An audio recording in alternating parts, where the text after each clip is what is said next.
ಇವತ್ತಿನ ವಿಷಯ ಏನು? ಧ್ಯಾನದಲ್ಲಿ ವಿಷಯಾಸಕ್ತಿಯನ್ನು ಪಡೆಯಬಹುದೇ? ಧ್ಯಾನ ಅಂದ್ರೇನು? ಮೆಡಿಟೇಷನ್ ಮಾಡುವಾಗ ವಿಷಯಾಸಕ್ತಿಯನ್ನು ಹೊಂದಬಹುದೇ ಮತ್ತು ಪಡೆಯಬಹುದೇ ಅಂತ. ವಿಷಯಾಸಕ್ತಿ ಅಂತಂದರೆ ನಮ್ಮ ಲೌಕಿಕ ಜೀವನದಲ್ಲಿ ನಮಗೆ ಎಷ್ಟೋ ಆಸೆಗಳಿರುತ್ತೆ, ಆಕಾಂಕ್ಷೆಗಳಿರುತ್ತೆ, ಅದನ್ನೆಲ್ಲ ನಾವು ಪಡೆಯಬಹುದೇ? ಯಾರು ಇಲ್ಲ ಅಂತ ಹೇಳಿದವರು? ನಮ್ಮ ಉದ್ದೇಶ ಧ್ಯಾನವನ್ನು ಮಾಡಬೇಕು ಅಂತ. ಧ್ಯಾನವನ್ನು ಮಾಡಬೇಕಾದಾಗಲೇ ಅದರಲ್ಲಿ 2 ಪ್ರಕಾರಗಳಿವೆ ಅಂತ ನಿಮಗೆ ಗೊತ್ತಿದೆ. ಒಂದು ಡೈನಮಿಕ್ ಮೆಡಿಟೇಷನ್, ಇನ್ನೊಂದು ಐಸೋಲೇಷನ್ ಮೆಡಿಟೇಷನ್ ಅಂತಂದರೆ ಕನ್ನಡದಲ್ಲಿ ಧ್ಯಾನ ಮಾಡುವಾಗ ಆಧ್ಯಾತ್ಮಿಕ ಶಕ್ತಿಯನ್ನು ಪಡೆಯೋಕ್ಕೋಸ್ಕರ ಮಾಡುವಂತಹದೇ ಒಂದು ರೀತಿಯ ಧ್ಯಾನ, ಪ್ರಾಪಂಚಿಕ ಸುಖವನ್ನು ಪಡೆಯೋಕ್ಕೆ ಮಾಡುವಂತಹದೇ ಒಂದು ಧ್ಯಾನ ಖಂಡಿತ ಇದೆ. ಪ್ರಾರಂಭದಲ್ಲಿಯೇ ಆ 2 ಟಿಸಿಲುಗಳಾಗಿ ಒಡೆದು ನಮ್ಮ ಲೌಕಿಕ ಪ್ರಪಂಚಕ್ಕೆ ಬೇಕಾದಂತಹ ವಿಷಯಾಸಕ್ತಿಯನ್ನು ಪಡೆಯುವಂತಹ ಧ್ಯಾನಗಳೇ ಬೇರೆ ಇವೆ ಭಕ್ತಗಳೇ. ಆಯಿತು, ಕೆಲವು ವಯಸ್ಸಿನವರೆಗೆ ಅಥವಾ ನಮ್ಮ ಜನ್ಮಾಂತರದ ರೀಇನ್ಕಾರ್ನೇಷನ್ ಅಂತ ಏನು ಹೇಳ್ತೀವಲ್ಲ, ಅದರ ಮೇಲೆ ನಮ್ಮ ಆಸಕ್ತಿಗಳು ಅವಲಂಬಿತವಾಗಿರುತ್ತೆ. ಎಷ್ಟೋ ಜನಕ್ಕೆ 25-30 ವರ್ಷನೇ ಇರುತ್ತೆ, ಅಥವಾ 31 ವರ್ಷ ಆಗಿರುತ್ತೆ.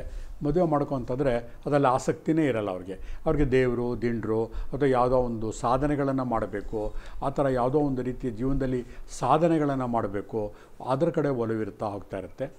ಇನ್ನೊಂದು ಕೆಲವೊಂದು ವ್ಯಕ್ತಿಗಳಿರ್ತಾರೆ, ಇನ್ನು 20-21 ಇರೋದಿಲ್ಲ, 5-6 ಮದುವೆಗಳನ್ನು ಆಗ್ತಿರ್ತಾರೆ, ಡೈವರ್ಸ್ಗಳನ್ನು ಆಗ್ತಾಯಿರ್ತಾರೆ. ಅವ್ರಿಗೆ ವಿಷಯಾಸಕ್ತಿ ಜಾಸ್ತಿ ಇರುತ್ತೆ. ಬರೀ ಮದುವೆ ಒಂದೇ ಅಲ್ಲ, ಎಷ್ಟೊಂದು ಪ್ರಾಪಂಚಿಕ ಸುಖಗಳಲ್ಲಿ ಆಸಕ್ತಿಗಳನ್ನು ಕೆಲವರು ಹೊಂದಿರ್ತಾರೆ. ಕೆಲವ್ರಿಗೆ ದುಡ್ಡಿರುತ್ತೆ, ಕಾಸಿರುತ್ತೆ, ಅಂತಸ್ತುಗಳಿರುತ್ತೆ, ಅಷ್ಟಿದ್ರೂ ಕೂಡ ಕುಡಿಯೋದಿಲ್ಲ, ತಿನ್ನೋದಿಲ್ಲ, ವ್ಯಭಿಚಾರ ಇರೋದಿಲ್ಲ, ಮದುವೆ ಬೇಕಿರೋದಿಲ್ಲ. ಅವರ ಗಮನವೆಲ್ಲ ಐನ್ಸ್ಟೀನ್ ಥರ ಯಾವುದೋ ಒಂದು ವೈಜ್ಞಾನಿಕ ಒಂದು ನಾಸಾ ಇನ್ವೆನ್ಷನ್ ಇರ್ಬೋದು, ಅಥವಾ ಯಾವುದೋ ಒಂದು ರಾಕೆಟ್ನ ಉಡಾವಣೆಯ ಬಗ್ಗೆ ಅದರ ಗಮನ ಇರ್ಬೋದು. ಆ ರೀತಿ ಗಮನವನ್ನು ಹರಿಸ್ತಾ ಇರ್ತಾರೆ ಭಕ್ತರೆ. ಇವೆಲ್ಲ ಕಾರಣ ನಾವು ಅಂದುಕೊಂಡು ಹಾಗೆ ಅಲ್ಲ. ಜನ್ಮಾಂತರ ಯಾನಗಳನ್ನು ಮಾಡಿದಾಗ ಗೊತ್ತಾಗುತ್ತೆ, ಈ ವಿಷಯಾಸಕ್ತಿಗಳು ಮನುಷ್ಯನಿಗೆ ಅವನ ಜನ್ಮಾಂತರದ ಯಾನದ ಒಂದು ಹಂತ. ಯಾವ ವ್ಯಕ್ತಿಗೆ ಅವನು ಹುಟ್ಟುವಾಗಲೇ ಡಿಸೈಡ್ ಮಾಡಿ ಹುಡ್ತಾನೆ, ಈ ಒಂದು ಜನ್ಮಾಂತರದಲ್ಲಿ, ಈ ಒಂದು ಜನ್ಮದಲ್ಲಿ ನಾನು ಈ ರೀತಿ ಜೀವನವನ್ನು, ಈ ಅನುಭವವನ್ನು ನನ್ನ ಆತ್ಮಕ್ಕೆ ಕೊಡಬೇಕು. ಎಲ್ಲರಿಗೂ ಗೊತ್ತಿದೆ, ನಾವು ಮಾಡುವಂತಹ ಪ್ರತಿಯೊಂದು ಕೆಲಸವೂ ಕೂಡ ಒಂದು ಅವೇರ್ನೆಸ್ ಅಷ್ಟೇ. ಆದರೆ ಈ ಆತ್ಮಕ್ಕೆ ಅವೇರ್ನೆಸ್ಗಳನ್ನು ಈ ದೇಹವನ್ನು ಬಳಸಿ ನಾವು ಕೊಡ್ತಾ ಹೋಗ್ತಾ ಇರ್ತೀವಿ ಅಷ್ಟೇ ವಿನಃ ನಾವು, ನಾನು ಅನ್ನುವಂಥ ಪದಗಳಿಗೆ ಆಧ್ಯಾತ್ಮಿಕವಾಗಿ ಬೆಲೆಯೇ ಇಲ್ಲ ಬಂಧುಗಳೇ. ಆಯಿತು, ಧ್ಯಾನದ ವಿಷಯಾಸಕ್ತಿಯನ್ನು ಪಡೆಯಬಹುದೇ ಅನ್ನೋದೇ ನಮ್ಮದು ದೊಡ್ಡ ಪ್ರಶ್ನೆ. ನಮ್ಮ ದೈನಂದಿನ ಜೀವನದಲ್ಲಿ ಧ್ಯಾನ ಮಾಡುವುದರಿಂದ ನಾವು ಶಾರೀರಿಕ, ಮಾನಸಿಕ ಮತ್ತು ಭಾವನಾತ್ಮಕ ಆರಾಮವನ್ನು ಖಂಡಿತ ಅನುಭವಿಸಬಹುದು. ಏನು ಶಾರೀರಿಕ ಅಂದರೆ, ಧ್ಯಾನ ಮಾಡಿದಾಗ ಒಂದು ರೀತಿಯ BP ಇರ್ಬೋದು, ಶುಗರ್ ಇರ್ಬೋದು, ಎಲ್ಲ ಕಡಿಮೆ ಆಗ್ತಾ ಹೋಗುತ್ತೆ. ಮೈಕೈ ನೋವು ಕಡಿಮೆ ಆಗ್ತಾ ಹೋಗುತ್ತೆ. ಮಾನಸಿಕ ಜಂಜಾಟ ಕಡಿಮೆ ಆಗ್ತಾ ಹೋಗುತ್ತೆ. ಭಾವನಾತ್ಮಕ ಏರುಪೇರುಗಳಿದ್ದರೆ ಸಮಸ್ಥಿತಿಗಳಿಗೆ ಬರ್ತೀರಾ. ಇವೆಲ್ಲವನ್ನು ಅನುಭವಿಸ್ಬೋದು. ಅಷ್ಟೇ ಅಲ್ಲ, ಧ್ಯಾನದಿಂದ ಮನಸ್ಸಿನ ಏಕಾಗ್ರತೆ, ಕಾನ್ಸಂಟ್ರೇಷನ್, ಶಾಂತಿ ಮತ್ತು ಪಾಸಿಟಿವ್ ಶಕ್ತಿಯನ್ನು ಕೂಡ ನಾವು ಪಡಿತಾ ಹೋಗ್ಬೋದು. ನಾವು ಯಾವುದೇ ಒಂದು ಕೆಲಸ ಮಾಡ್ತೀವಲ್ಲ, ಅದರಲ್ಲಿ ಕಾರ್ಯಕ್ಷಮತೆಯು ಹೆಚ್ಚಾಗಿ ಧನ, ಸುಖ ಮತ್ತು ಭೌತಿಕ ಸಂಪತ್ತನ್ನು ಲಾಭವನ್ನು ಕಾಣಬಹುದು. ಇದರ ಒಂದು ಪರಿಣಾಮವಾಗಿ ಇತ್ತೀಚೆಗೆ ಕೆಲವೊಂದು ಇಂಡಸ್ಟ್ರಿಗಳಲ್ಲಿ ಧ್ಯಾನಕ್ಕೋಸ್ಕರನೇ ಒಂದು ರೂಮನ್ನು ಸಪರೇಟಾಗಿ ಬಿಟ್ಟಿರೋರು, ಆ ರೂಮಿನಲ್ಲಿ 10 ನಿಮಿಷ 15 ನಿಮಿಷ ಧ್ಯಾನದ ಟ್ರೈನರ್ಗಳನ್ನು ಬಿಟ್ಟಿರೋರು. ಅದರ ಉದ್ದೇಶ, ಯಾವಾಗ ಆ ಒಂದು ಉದ್ಯೋಗಿಗಳಿಗೆ ಒಂದು 10-15 ನಿಮಿಷ ಧ್ಯಾನದ ತರಬೇತಿ ಕೊಟ್ಟಾಗ ಅವರ ಮಾನಸಿಕವಾಗಿ ಶಾಂತಿಯ ಉತ್ಪತ್ತಿಯಾಗಿ ಕಾರ್ಯಕ್ಷಮತೆ ಜಾಸ್ತಿ ಆಗುತ್ತೆ ಅಂತಂದ್ಬಿಟ್ಟು. ಹಾಗಾಗಿ ಧ್ಯಾನವು ನಮ್ಮ ಆಂತರಿಕ ಶಕ್ತಿಯನ್ನು ಉತ್ತೇಜಿಸಿ ನಮ್ಮ ಬಾಹ್ಯ ಜೀವನದ ಮೇಲೆ ಸಹ ಸೂಕ್ತ ಪರಿಣಾಮವನ್ನು ಬೀರುತ್ತದೆ ಅಂತ ಎಲ್ಲರೂ ನಂಬಿದ್ದಾರೆ ಅಂತ ಗೊತ್ತಾಗ್ತಾ ಹೋಗ್ತಾ ಇದೆ. ಆದರೆ ಏನಾಗ್ತಾಯಿದೆ, ಈಗ ನಿಜವಾಗ್ಲೂ ನಾವು ಧ್ಯಾನ ಮಾಡಬೇಕಾ, ಅವಶ್ಯಕತೆ ಇದೆಯಾ, ಅದನ್ನೇ ಯಾರೂ ಯೋಚನೆ ಮಾಡ್ತಾಯಿಲ್ಲ. ಧ್ಯಾನ ಮಾಡಿದ್ರೆ ಹೇಗೆ ಮಾಡಬೇಕು, ಯಾತಕ್ಕೋಸ್ಕರ ಧ್ಯಾನ ಮಾಡಬೇಕು, ಯಾಕೆ ಮಾಡ್ತೀವಿ ಅಂತ ಒಂದು ಕಲ್ಪನೆಯೇ ಜನಗಳಿಗೆ ಕಡಿಮೆ ಆಗ್ತಾ ಹೋಗ್ತಾ ಇದೆ. ಜನಕ್ಕೆ ಏನಾಗ್ತಾಯಿದೆ, ನಾನು ಧ್ಯಾನ ಮಾಡಬೇಕು, ಇಟ್ ಈಸ್ ಎ ಪ್ಯಾಷನ್ ಅಷ್ಟೇ. ಯಾರನ್ನೇ ಕೇಳಿ, ನಾನು ಮೆಡಿಟೇಷನ್, ನಾನು ಡೈಲಿ ಮೆಡಿಟೇಷನ್ ಮಾಡ್ತೀನಿ ಅಂತ ಹೇಳ್ತಾರೆ. ಯಾಕೋಸ್ಕರ ಮಾಡ್ತಾರೆ, ಏನು ಮಾಡ್ತಾರೆ? ಅವ್ರಿಗೇನಾಗಿದೆ, ಒಂದು ದಿವಸ ಮೆಡಿಟೇಷನ್ ಮಾಡದೆ ಹೋದರೆ ಅದೇ ಒಂದು ಶೆಡ್ಯೂಲ್ ಅವ್ರಿಗೆ, ನಾವು ಮಾಡಲಿಲ್ಲ, ಅದೇ ಮಾಡಲಿಲ್ಲ, ಒಂದು ಟೆನ್ಷನ್. ಯಾವುದೇ ಒಂದು ಸಾಧನೆ ಕಾರ್ಯಗಳನ್ನು ಮಾಡಿದಾಗ ಅದರ ಫಲ ಅವನ ಒಂದು ವ್ಯಕ್ತಿತ್ವದಲ್ಲಿ ಮತ್ತು ಅವನ ಮುಖದಲ್ಲೇ ಗೊತ್ತಾಗುತ್ತೆ ಬಂಧುಗಳೇ. ಒಬ್ಬ ವ್ಯಕ್ತಿ ಸತತವಾಗಿ ಯಾವುದೇ ಒಂದು ಅಪೇಕ್ಷೆ ಇಲ್ಲದೆ ಧ್ಯಾನವನ್ನು ಮಾಡಿದ ಅಂತ ಇಟ್ಕೊಳ್ಳಿ, ಅವನು ಹೇಳಲೇಬೇಕಾಗಿಲ್ಲ.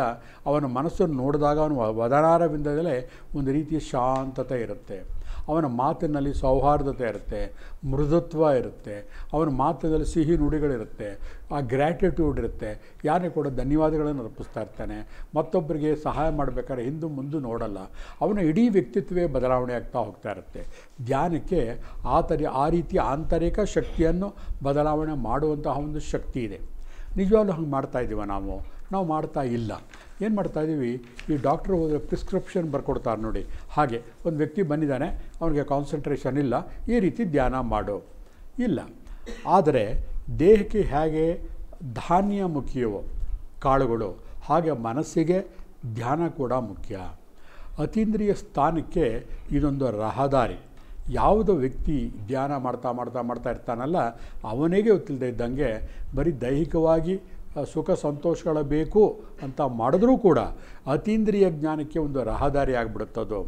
ಅದರ ಉಪಯೋಗ ಏನಾಗುತ್ತೆ ಅಂತಂದರೆ, ಯಾವ ವ್ಯಕ್ತಿ ಸತತವಾಗಿ ಶಾಂತವಾಗಿ ಧ್ಯಾನವನ್ನು ಮಾಡ್ತಾ ಇರ್ತಾನೆ ಅವನಿಗೆ ಲೌಕಿಕ ಉಪಯೋಗವೂ ಸಿಗುತ್ತೆ, ಜೊತೆಗೆ ಬೈ ಡಿಫಾಲ್ಟ್ ಅಂತ ಹೇಳ್ತೀವಲ್ಲ ಅಂತರಿತವಾಗಿ ಆತನಿಗೆ ಅತೀಂದ್ರಿಯ ಜ್ಞಾನ ಕೂಡ ಬರ್ತಾ ಹೋಗ್ತಾ ಇರುತ್ತೆ. ನೋಡಿ, ಪ್ರಪಂಚದಲ್ಲಿ ಕೂಡ ಪ್ರತಿಯೊಬ್ಬರು ಕೂಡ ಯಾವಾಗಲೂ ಕೂಡ ಸುಖಿಗಳಾಗಿರಬೇಕು ಅಂತ ಹಂಬಲಿಸ್ತಾ ಇರ್ತಾರೆ, ಹೌದಲ್ವಾ? ಯಾರ ತಾರೆ ದುಃಖಿಗಳಾಗಿರಬೇಕು ಅಂತಾರೆ? ಪ್ರತಿಯೊಬ್ಬರು ಕೂಡ ನಾವು ಚೆನ್ನಾಗಿರಬೇಕು, ಆರಾಮಕ್ಕಿರಬೇಕು, ದುಡ್ಡು ಕಾಸುಗಳು ಚೆನ್ನಾಗಿರಬೇಕು, ಹೆಂಡತಿ ಮಕ್ಕಳು ಚೆನ್ನಾಗಿರಬೇಕು, ಅವರು ಮೊಮ್ಮಕ್ಕಳಾಗಬೇಕು, ಅವರೂ ಚೆನ್ನಾಗಿರಬೇಕು, ಈ ಥರ ಎಲ್ಲರೂ ಬಯಸ್ತಾ ಇರ್ತಾರೆ. ಆದರೆ ಯಾರಿಗೂ ಕೂಡ ಸುಖ ಏನು ಅಂತ ಗೊತ್ತಿರೋದಿಲ್ಲ. ಅಷ್ಟೇ ಅಲ್ಲ, ಯಾವ ಸುಖಕ್ಕಾಗಿ ನಾವು ಬೆಂಬತ್ತಿದ್ದೇವೆ ಅಂತ ಅರಿವು ಕೂಡ ಇರೋದಿಲ್ಲ. ನೋಡಿ, ಎಲ್ಲರೂ ಕೂಡ ನೀವು ಹೇಗಿರಬೇಕು, ನಾವು ಸುಖವಾಗಿರಬೇಕು. ಏನಾದರೆ ಸುಖ ಅಂದರೆ ಡೆಫಿನಿಷನ್ ಏನು? ಯಾರನ್ನಾರು ಕೇಳಿ 100 ಜನ ಇದ್ದರೆ ಅದಕ್ಕೆ 100 ಥರ ಉತ್ತರಗಳನ್ನು ಕೊಡ್ತಾ ಇರ್ತಾರೆ. ಆದರೆ ಆ ನಿಜವಾದ ಸುಖ ಬಂದಾಗ, ಸಾಕ್ಷಾತ್ಕಾರವಾದಾಗ ಯಾರು ಕೂಡ ಅದನ್ನು ಗುರುತಿಸೋದೇ ಇಲ್ಲ. ಒಂದು ವ್ಯಕ್ತಿಗೆ ಕೆಲಸ ಇರೋದಿಲ್ಲ, ಬೇಜಾರಲ್ಲಿರ್ತಾನೆ, ಪ್ರತಿ ಸಲ ಧ್ಯಾನ ಅದು ಮೆಡಿಟೇಷನ್ ಮಾಡ್ತಾ ಇರ್ತಾನೆ. ಇದ್ದಕ್ಕಿದ್ದಾಗ ಯಾರೋ ಒಂದು ಆರ್ಡ್ರ್ ಕೊಟ್ಟಿರ್ತಾರೆ, ಅವನನ್ನು ಗಮನಿಸೋದೇ ಇಲ್ಲ. ಅವನಿಗೆ ನನ್ನ ಜೀವನದಲ್ಲಿ ನಾನು ಬಯಸಿದಂತಹ ಸುಖ ಸಿಕ್ಕಿದೆ, ಇವತ್ತು ನಾನು ಆರಾಮಕ್ಕಿರಬೇಕು, ಅದನ್ನು ಎಂಜಾಯ್ ಮಾಡಬೇಕು, ಆ ಕಲ್ಪನೆನೇ ಮರೆತು ಹೋಗ್ಬಿಟ್ಟಿರ್ತೀವಿ ಜನಕ್ಕೆ. ಹಾಗಾಗಿ ಈ ಧ್ಯಾನಗಳಲ್ಲಿ ಒಂದು 2 ರೀತಿಯ ಅಥವಾ 3-4 ರೀತಿಯ ಧ್ಯಾನಗಳ ಮುಖ್ಯವಾಗಿ ನಾನು ಗುಂಪು ಮಾಡ್ತಾಯಿದ್ದೀನಿ. ಒಂದು ನಿಷ್ಕ್ರಿಯ ಅಥವಾ ಶೂನ್ಯ ಧ್ಯಾನ, ಸಕ್ರಿಯ ಅಥವಾ ಸಂಕಲ್ಪ ಧ್ಯಾನ ಅಂತ. ನಿಷ್ಕ್ರಿಯ ಅಂತಂದರೆ ಶೂನ್ಯ ಧ್ಯಾನ. ಒಂದು ಕಾಲಾನಂತರ ನಮ್ಮ ದೈನಂದಿಕ ಎಲ್ಲ ಸುಖ ದುಃಖಗಳನ್ನು ಅನುಭವಿಸಿದ ನಂತರ ಆಧ್ಯಾತ್ಮಿಕದ ಕಡೆಗೆ ಮನಸ್ಸು ಎಳಿತಾ ಇದೆ ಅಂತಂದಾಗ ಮಾಡುವಂತಹ ಧ್ಯಾನವೇ ಶೂನ್ಯ ಧ್ಯಾನ. ಆದರೆ ನಮಗೆ ಅದು ಬೇಕಿಲ್ಲ. ನಮಗೆ ಲೌಕಿಕ ಜೀವನದಲ್ಲಿ ಮಕ್ಕಳು ಮರಿ ಫ್ಯಾಮ್ಲಿ ಬೇಕು, ದುಡ್ಡು ಕಾಸುಗಳು ಬೇಕು, ನಮ್ಮ ಇರುವಂತಹ ಒಂದು ಕಚೇರಿಗಳಲ್ಲಿ ಅಂತಸ್ತುಗಳಲ್ಲಿ ನಾನು ಎತ್ತರದ ಮಟ್ಟಕ್ಕೆ ಬೆಳೀಬೇಕು ಅಂತ ಹೇಳಿದಾಗ ನಮಗೆ ಬೇಕಾಗಿರೋದು ಸಕ್ರಿಯ ಧ್ಯಾನ ಅಥವಾ ಸಂಕಲ್ಪ ಧ್ಯಾನ. ಯಾವ ಧ್ಯಾನಕ್ಕೆ ನಾವು ಸಂಕಲ್ಪಗಳನ್ನು ಮಾಡಿಕೊಂಡು ಮಾಡ್ತೀವೋ ಅದಕ್ಕೆ ಸಂಕಲ್ಪ ಧ್ಯಾನ ಅಂತ ಹೇಳ್ತೀವಿ. ಹಾಗಾದ್ರೆ ಹೇಗೆ ಮಾಡೋದು? ನಮಗೆ ಈ ಪ್ರಾಪಂಚಿಕ ಸುಖ ದುಃಖಗಳು ಬೇಕಾ? ಹೌದು, ಬೇಕು. ಅದಕ್ಕಾಗಿ ಮಾಡಬೇಕಾಗಿರೋ ಧ್ಯಾನದ ಹೆಸರು ಸಂಕಲ್ಪ ಧ್ಯಾನ. ಆ ಸಂಕಲ್ಪ ಧ್ಯಾನಕ್ಕೆ ಮೊದಲು ಧ್ಯಾನಕ್ಕೆ ಒಂದು ಸಿದ್ಧತೆ ಇರಬೇಕು. ಒಂದು ಜಾಗ, ಶಾಂತವಾದಂತಹ ವಾತಾವರಣ, ಅಲ್ಲಿ ಯಾರೂ ಡಿಸ್ಟರ್ಬ್ ಮಾಡಬಾರ್ದು ಅಂಥ ಜಾಗವನ್ನು ಆಯ್ಕೆ ಮಾಡಿಕೊಂಡು ಮನಸ್ಸಿನಲ್ಲಿ ಜಿಜ್ಞಾಸೆ ಇರಬಾರ್ದು, ನನಗಿದು ಬೇಕು ಬೇಡ ಹಾಗಿರಬಾರ್ದು. ನಮ್ಮ ಸಂಕಲ್ಪ ಭಾಳ ಶುದ್ಧವಾಗಿ ಸ್ಪೆಸಿಫಿಕ್ಕಾಗಿ ನಿಖರವಾಗಿರಬೇಕು. ಧ್ಯಾನದಲ್ಲಿ ಮಗ್ನತೆ ಇರಬೇಕು. ಹಾಗೆ ಸಾಧನೆ ಅಂದ್ರೇನು? ಇವತ್ತು ಮಾಡುವಂಥ ಸಾಧನೆಯನ್ನು ಸತತವಾಗಿ ಒಂದಿಷ್ಟು ನಿರ್ದಿಷ್ಟ ಕಾರ್ಯವ್ಯಾಪ್ತಿಗೆ 1 ಮಂಡಲ 2 ಮಂಡಲ 48 ದಿನಗಳ ಹೀಗೆ ಒಂದು ಸಮಯವನ್ನು ಇಟ್ಟುಕೊಂಡು ನಿರ್ದಿಷ್ಟವಾಗಿ ಸಾಧನೆಯನ್ನು ಮಾಡಬೇಕು. ಪಾತಂಜಲಿ ಇದಕ್ಕೆ ನಮ್ಮ ರಾಜ ಮಹರ್ಷಿಗಳ ಆಶೀರ್ವಾದ ಇದೆಯಾ? ಖಂಡಿತ ಇದೆ. ಪಾತಂಜಲಿ ಮಹರ್ಷಿಗಳ ರಾಜಯೋಗದ ವ್ಯಾಖ್ಯಾನದ ಪ್ರಕಾರ 8 ಘಟ್ಟಗಳಿದೆ. ಯಮ ನಿಯಮ ಪ್ರಾಣ ಪ್ರತ್ಯಾಹಾರ ಇವೆಲ್ಲ ಬರುತ್ತಲ್ಲ, ಅದರಲ್ಲಿ 7ನೇದೇ ಧ್ಯಾನ. ಆ ಧ್ಯಾನದಲ್ಲೇ ಅಷ್ಟೊಂದು ಫಾರ್ಮುಲಾಗಳಿವೆ ನಮಗೆ. ಯಾರು ಪಾತಂಜಲಿ ಮಹರ್ಷಿಗಳ ಪ್ರಕಾರ ಧ್ಯಾನ ಎಂದರೇನು, ಹೇಗೆ ಮಾಡಬೇಕು, ಯಾಕೆ ಮಾಡಬೇಕು, ಏನು ಮಾಡಿದ್ರೆ ಯಾರಿಗೆ ಅನುಕೂಲ ಆಗುತ್ತೆ, ಎಲ್ಲವೂ ಕೂಡ ಆ ಪಾತಂಜಲಿಗಳಿದೆ. ಅದನ್ನು ನಮ್ಮ ಆಧುನಿಕ ಸಮಯಕ್ಕೆ ಹೊಂದಾಣಿಕೆ ಮಾಡಿದಾಗ ಆ ಧ್ಯಾನದಲ್ಲಿ ಪ್ರಾಪಂಚಿಕ ಸುಖ ದುಃಖಗಳನ್ನು ನಾವು ಕಂಡ್ಕೋಬಹುದು ಭಕ್ತರೆ. ಜೊತೆಗೆ ಇದರಲ್ಲಿ 4 ಥರ ಇದೆ. ಧ್ಯಾನ ಮಾಡುವಾಗ ಯಾವುದೋ ಒಂದು ವಿಷಯವನ್ನು ಗ್ರಹಣ ಮಾಡಿ ನಾವು ಮಾಡಬೇಕು. ಅಂದರೆ ಮನಸ್ಸಿನಲ್ಲಿ ಯಾವುದೋ ಒಂದು ವಿಗ್ರಹವನ್ನು, ಯಾವುದೋ ಒಂದು ಸಿಂಬಲ್ನ, ಯಾವುದೋ ಒಂದು ಸಂಖ್ಯೆಗಳನ್ನು ಇಟ್ಕೊಂಡು ಮನಸ್ಸನ್ನು ಕೇಂದ್ರೀಕೃತ ಮಾಡಿದಾಗ ಅದು ಧ್ಯಾನ ಅಂತ ಆಗುತ್ತೆ. ಧ್ಯಾನದ ಒಂದು ಆಯಾಮ ಏನು ಅಂತಂದರೆ, ನಮ್ಮ ದೇಹಕ್ಕೆ ಚಲನೆಯನ್ನು ಕೊಡದೆ ಒಂದು ಏಕಾಗ್ರತವಾಗಿ ಒಂದು ಕಡೆ ಕೂತ್ಕೊಂಡು ಮನಸ್ಸು ಮತ್ತು ನಮ್ಮ ದೇಹದ ಚಲೆಯನ್ನು ಒಂದಕ್ಕೊಂದು ಸಂಯೋಜನೆ ಮಾಡಿದಾಗ ಒಂದು ಬಾಹ್ಯ ಪ್ರಪಂಚದ ಅರಿವನ್ನು ಕಳ್ಕೊಂಡು ಅಂತರ್ಯಾನವನ್ನು ಮಾಡ್ತೀವಲ್ಲ, ಅದನ್ನೇ ಧ್ಯಾನ ಅಂತ ಹೇಳೋದು. ಅದರಲ್ಲಿ ನಾವು ಕೆಲವು ವಿಷಯಗಳನ್ನು ಧಾರಣೆ ಮಾಡ್ತೀವಲ್ಲ, ಧಾರಣೆ ಅಂದರೆ ಬೇರೆ ಇನ್ನೇನಿಲ್ಲ, ಅಂತರ್ಮುಖವಾಗಿ ಅಂತರ್ಯಾನ ಮಾಡ್ತಾ ಕಲ್ಪನೆ ಮಾಡ್ಕೋತೀವಲ್ಲ, ಅದಕ್ಕೆ ಧಾರಣ ಅಂತ ಹೇಳ್ತೀವಿ. ಅದರಲ್ಲಿ ಮುಖ್ಯವಾಗಿ 4 ಥರ ಇದೆ. ಆಂತರಿಕ ಧಾರಣ, ಬಾಹ್ಯ ಚಕ್ರಧಾರಣ, ಆಂತರಿಕ ಚಕ್ರಧಾರಣ, ಕಲ್ಪನಾ ಪ್ರೇರಿತ ತಂತ್ರಗಳು. ಆಂತರಿಕ ಧ್ಯಾನ ಅಂತಂದರೆ ಅದರಲ್ಲಿ ಒಂದು ನಕ್ಷತ್ರನೋ ಚಂದ್ರನೋ ಅದರ ಬಿಂಬವನ್ನು ನೋಡಿ ಮಾನಸಿಕವಾಗಿ ಕಲ್ಪನೆ ಮಾಡಿಕೊಂಡು ಒಂದು ನಿರ್ದಿಷ್ಟ ಸ್ಥಳದಲ್ಲಿ ಕುಳಿತು ಅದರ ಬಗ್ಗೆ ಏಕಾಗ್ರಚಿತ್ತವಾಗಿ ನಾ ಆ ಜಾಗದಲ್ಲಿದ್ದೀನಿ, ಆ ಚಂದ್ರನ ಅರ್ಧ ಆಕಾರದ ಮೇಲೆ ನಾನು ಕೂತಿದ್ದೀನಿ ಅಂತ ಮಾಡುವಂತಹ ಧ್ಯಾನವೇ ಆಂತರಿಕ ಧಾರಣ ಧ್ಯಾನ. ಅದನ್ನು ಸತತವಾಗಿ ಮಾಡ್ತಾ ಮಾಡ್ತಾ ಮಾಡ್ತಾ ನಮಗೆ ಗೊತ್ತಿಲ್ಲದೆ ಇದ್ದಂಗೆ ನಮಗೆ ಒಂದು ಅಂತಶ್ಚಕ್ಷುವಿನಲ್ಲಿ ಒಂದು ರೀತಿಯ ನಿಖರವಾದಂತಹ ಒಂದು ಶಕ್ತಿ ಉತ್ಪತ್ತಿಯಾಗತ್ತೆ. ನಿಮ್ಮ ಕಣ್ಣಿನ ತೇಜಸ್ಸನ್ನು ನೋಡಿದಾಗ ಜನರ ವಶೀಕರಣವಾಗುತ್ತೆ. ನಿಮ್ಮ ಕಣ್ಣಿನ ತೇಜಸ್ಸು ನೋಡಿದಾಗ ನಿಮಗೆ ಯಾರು ಎದುರಾಡುವುದೇ ಇಲ್ಲ. ಹಾಗೆ ಆಂತರಿಕ ಧಾರಣದ ಅನುಭವಗಳು ಮತ್ತು ಅದರಿಂದ ಪ್ರಯೋಜನಗಳು ಸಾಕಷ್ಟು ಇವೆ. ಇನ್ನು ಬಾಹ್ಯ ಚಕ್ರ ಧಾರಣ ಕೆಲವರಿಗೆ ಕಲ್ಪನೆಗೆ ಮಾಡಿಕೊಳ್ಳೋಕ್ಕೆ ಬರೋದಿಲ್ಲ. ಅಂಥ ಭಕ್ತರು ಏನು ಮಾಡ್ತಾರೆ, ಬಾಹ್ಯ ಚಕ್ರಗಳು ನೀವು ನೋಡಿದ್ದೀರ, ಶ್ರೀಚಕ್ರ ಇರ್ಬೋದು, ಮತ್ತೊಂದು ಚಕ್ರಗಳಿರ್ಬೋದು, ಅದನ್ನು ವಿನ್ಯಾಸವನ್ನು ಬರೆದು ಒಂದು ಫೋಟೋ ಥರ ಮಾಡಿ ನಮ್ಮ ಕಣ್ಣಿನ ಎದುರಾಗಿ ಇಟ್ಕೊಂಡು ಅದನ್ನು ನೋಡ್ತಾ ನೋಡ್ತಾ ಧ್ಯಾನವನ್ನು ಮಾಡೋದು. ಕೆಲವೊಂದು ದೀಪಜ್ಯೋತಿ ಧ್ಯಾನ ಅಂತ ಮಾಡ್ತಾರೆ. ಒಂದು ದೀಪದ ಸೋಡರನ್ನು ಹಚ್ಚಿಟ್ಟು ನಮ್ಮ ಕಣ್ಣಿನ ಮಟ್ಟಿಗೆ ಇಟ್ಟು ಆ ದೀಪ ಉರಿಯುತ್ತಿರುವಂತಹ ಜ್ಯೋತಿಯನ್ನು ಏಕಾಗ್ರಚಿತ್ತವಾಗಿ ನೋಡ್ತಾ ಇರಬೇಕು, ಉಸಿರಾಡ್ತಾ ಇರಬೇಕು. ಸ್ವಲ್ಪ ಹೊತ್ತಿನ ಕಣ್ಣು ಮುಚ್ಚಿಕೊಂಡಾಗ ಕೂಡ ಒಳಗಣ್ಣಿನಿಂದ ಆ ನೋಡಿದ ಜ್ಯೋತಿಯನ್ನು ಪ್ರತಿಬಿಂಬವನ್ನು ಆಸ್ವಾದನೆ ಮಾಡ್ತಾ ಇರಬೇಕು. ಹೀಗೆ ಮಾಡುವಂಥ ತಂತ್ರವೇ ಜ್ಯೋತಿ ದೀಪ ಧ್ಯಾನ. ಈ ಧ್ಯಾನ ಮಾಡ್ತಾ ಮಾಡ್ತಾ ನಿಮ್ಮ ಕಣ್ಣಿನ ತೊಂದರೆಗಳು ಏನಿದ್ರೂ ಕೂಡ ಕಡಿಮೆ ಆಗ್ತಾ ಹೋಗುತ್ತೆ. ಕಣ್ಣಿನ ಪವರ್ ವೇರಿಯೇಷನ್ ಆಗ್ತಾಯಿದ್ದರೆ ಕೂಡ ಕಡಿಮೆ ಆಗ್ತಾ ಹೋಗ್ತಿರುತ್ತೆ. ಹೀಗೆ ದೈಹಿಕ ಆರೋಗ್ಯವನ್ನು ಜ್ಯೋತಿ ಧ್ಯಾನದಿಂದ ನೀವು ಪಡೆಯಬಹುದು ಬಂಧುಗಳೇ. ಬಾಹ್ಯ ಚಕ್ರಧಾರಣದಿಂದ ಯಾವುದೇ ವಶೀಕರಣ ಅಥವಾ ಯಾವುದೇ ವಿಷಯದ ಬಗ್ಗೆ ನೀವು ಒಂದು ಯಾವುದೋ IAS KS ಎಕ್ಸಾಮ್ ಕಟ್ಟಿರ್ತೀರ, ಒಂದು ಪರೀಕ್ಷೆಗಳ ಧಾರಣವನ್ನು ಮಾಡಿ ಚಕ್ರಧಾರಣವನ್ನು ಮಾಡಿ ಪ್ರತಿ ದಿವಸ ಇಷ್ಟು ನಿರ್ದಿಷ್ಟ ಸಮಯದಲ್ಲಿ ಅದರ ಬಗ್ಗೆ ನಾವು ಪೂಜೆ ಅಥವಾ ಮಂತ್ರ ಚಾಂಟಿಂಗ್ ಅಥವಾ ವೈಬ್ರೇಷನಲ್ ಥೆರಪಿ ಯಾವುದೇ ಒಂದು ಮುಖಾಂತರ ನಿಮ್ಮ ಸಂಪ್ರದಾಯಗಳಿಗೆ ಸಂಬಂಧಪಟ್ಟಂತಹ ಒಂದು ವಿಧಿವಿಧಾನ ಸಂಪ್ರದಾಯಗಳಿಂದ ಪೂಜೆ ಮಾಡಿದಾಗ ಅದು ಚಕ್ರಧಾರಣ ಬಾಹ್ಯವಾಗುತ್ತೆ. ಹಾಗೆ ಅದೇ ಚಕ್ರಧಾರಣವನ್ನು ಆಂತರಿಕವಾಗಿ ಕೂಡ ಮಾಡ್ಬೋದು. ಆಂತರ್ಯವಾಗಿ ಚಕ್ರಧಾರಣೆ ಮಾಡಿದಾಗ ಅದರ ಶಕ್ತಿ ವಿಶೇಷವಾಗಿರುತ್ತೆ. ಇವನ ಮಂತ್ರೋಚ್ಚಾರಣೆಯಲ್ಲೂ ಕೂಡ ಎಲ್ಲರೂ ಹೇಳ್ತಾ ಇರ್ತಾರೆ, ನಾವು ಏನು ಜೋರಾಗಿ ಪಠಿಸ್ತಾ ಇರ್ತೀವಲ್ಲ ಮಂತ್ರ, ಅದರ ಶಕ್ತಿ ಕಡಿಮೆ, ಪಿಸುಗುಟ್ಟುವುದರಿಂದ ಸ್ವಲ್ಪ ಅದಕ್ಕಿಂತ ಬೆಟರ್. ಹಾಗೆ ತುಟಿ ಆಡಿಸ್ದೇನೆ ಮನಸ್ಸಿನಲ್ಲೇ ಮಂತ್ರವನ್ನು ಏನು ಹೇಳ್ತೀವಲ್ಲ ಅದೇ ತುಂಬ ಪವರ್ಫುಲ್ ಮೆಡಿಟೇಷನ್ ಅಂತ. ಅಂದರೆ ಕಾರಣ ಬಾಹ್ಯಯಾನಕ್ಕಿಂತ ಅಂತರ್ಯಾನನೇ ಶಕ್ತಿಯುತವಾಗಿದೆ ಅಂತ ನಮಗೆ ತಿಳಿದು ಬರ್ತಾ ಇದೆ. ಕಲ್ಪನಾ ಪ್ರೇರಿತ ತಂತ್ರಗಳು, ಕೆಲವೊಂದು ಕಲ್ಪನೆಗಳನ್ನು ಮಾಡಿಕೊಂಡು ಮಾಡುವಂತಹ ತಂತ್ರಗಳಿಂದ ಈ ಲೌಕಿಕ ಜೀವನದಲ್ಲಿ ನಮಗೆ ಬೇಕಾದ ವಿಷಯಗಳನ್ನು ನಾವು ಗ್ರಹಿಸಬಹುದು ಬಂಧುಗಳೇ. ಹಾಗಾಗಿ ನಿಮಗೆ ಕಲ್ಪನಾ ಪ್ರೇರಿತ ತಂತ್ರಗಳಲ್ಲಿ ಒಂದು ತಂತ್ರಗಳನ್ನು ನಿಮಗೆ ಉದಾಹರಣೆಯಾಗಿ ಕೊಡ್ತೀನಿ. ನಾನು ಇಷ್ಟು ಹೇಳಿದ್ದು ಯಾತಕ್ಕೆ ಅಂತಂದರೆ, ಎಷ್ಟೋ ವಿಷಯಗಳಲ್ಲಿ ಧಾರಣೆಗಳಿಂದ ಧ್ಯಾನಗಳನ್ನು ಮಾಡುವುದರಿಂದ ಖಂಡಿತ ನಮ್ಮ ಆಸೆ ಆಕಾಂಕ್ಷೆಗಳನ್ನು ನಾವು ಈಡೇರಿಸ್ಕೋಬಹುದು. ಖಂಡಿತ ಇದು ನಿಜ ಇದೆ. ಅಷ್ಟು ಗೊತ್ತಾದರೆ ಸಾಕು, ಅದರಲ್ಲಿರುವಂತಹ ವಿವಿಧ ಆಯಾಮಗಳನ್ನು ಬೇರೆ ಬೇರೆ ವರ್ಗಗಳ ಜನಗಳಿಂದ ತಿಳ್ಕೊಂಡು ನೀವು ಸಾಧನೆಯನ್ನು ಮಾಡಬಹುದು. ಈಗ ಉದಾಹರಣೆಗೆ ಒಂದು ಕಲ್ಪನಾ ಪ್ರೇರಿತ ತಂತ್ರಗಳು. ಒಂದು ಕಲ್ಪನೆ, ಈಗ ನಿಮಗೆ ತುಂಬ ತಲೆನೋವು ಬರ್ತಾ ಇರುತ್ತೆ, ಆ ತಲೆನೋವು ಹೋಗಿಸ್ಬೇಕು, ಅದಕ್ಕೆ ಒಂದು ಧ್ಯಾನ ಮಾಡಬೇಕು. ಅದಕ್ಕೇನು ಮಾಡಿ, ಒಂದು ನಿರ್ಜನ ಪ್ರದೇಶದಲ್ಲಿ ಕೂತ್ಕೊಳ್ಳಿ ಮನೆಯಲ್ಲಿ. ತಲೆಯ ಹತ್ತಿರ ಒಂದು ಮಡಕೆ ಇದೆ ಅಂತ ಕಲ್ಪನೆ ಮಾಡಿಕೊಳ್ಳಿ. ಆ ಮಡಕೆಯ ಒಳಗಡೆ ಒಂದು ಜೇನುತುಪ್ಪವನ್ನು ಹಾಕಿರ್ತೀರ. ಅದರೊಳಗೆ ಸಣ್ಣ ಸಣ್ಣ ಇರುವೆಗಳಿರುತ್ತೆ. ಅದು ಏನು ಮಾಡುತ್ತೆ, ನಿಮ್ಮ ತಲೆಯಿಂದ ತಲೆನೋವು ಬರ್ತಾ ಇರುತ್ತಲ್ಲ, ಆ ಜಾಗದಿಂದ ಬಂದು ಹರಿದು ಹೋಗಿ ಆ ಮಡಕೆಗೆ ಹೋಗ್ತಾ ಇರುತ್ತೆ.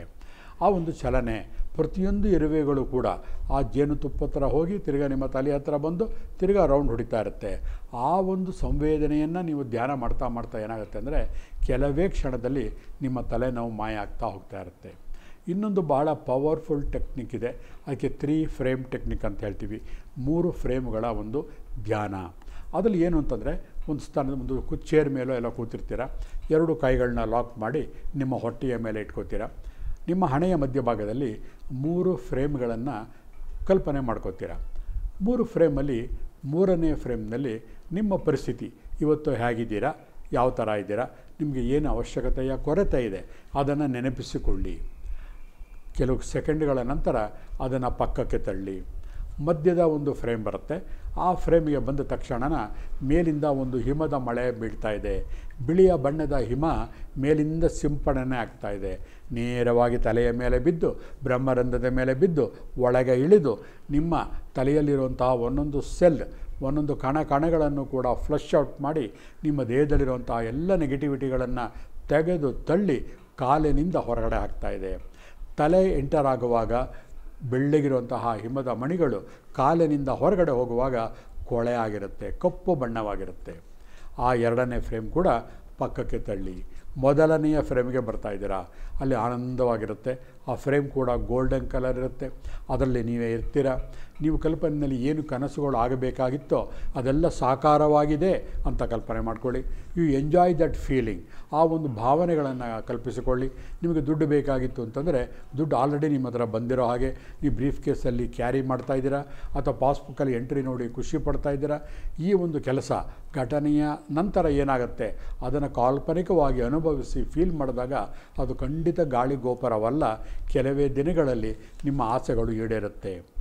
ಪ್ರಪಂಚದ ಯಾವುದೇ ನಿಮ್ಮ ವಸ್ತುಗಳು ಬೇಕಾಗಿರಲಿ, ಈ 3 ಫ್ರೇಮ್ ಟೆಕ್ನಿಕನ್ನು ನೀವು ಅನುಭವಿಸಿ ಮಾಡಿದಾಗ ನಿಮಗೆ ಆ ಒಂದು ಕಾಸ್ಮಿಕ್ ಎನರ್ಜಿ ಆಶೀರ್ವಾದವನ್ನು ಮಾಡಿ ನಿಮಗೆ ಕೊಡುತ್ತೆ ಬಂಧುಗಳೇ.